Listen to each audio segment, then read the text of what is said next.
So let's start our conversation here. Dan, can those people who are not familiar with this, can you say a little bit about what happened? Because this wasn't planned at all. This was not on the program.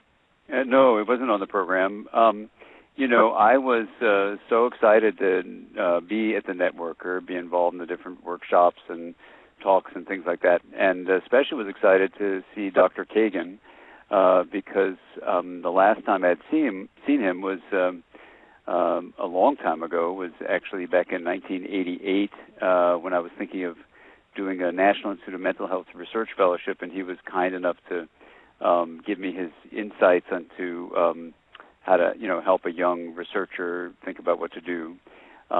Since then, he had published a book in '92 on the importance of temperament and looking at shy kids, and it was a great book. And he actually pointed out that parenting makes a big influence on how a child turns out, even with an extreme of temperament like shyness. It was a great book, Galen's Prophecy. So this is now over 20 years later. I was really excited to see him. I was signing books because I had a couple of books that came out that year, and I missed his lunch talk because I was signing these books. So I went to his afternoon talk with Ron Taffel, and I was fascinated, by the discussion of temperament, which I think is extremely important, and clinical work.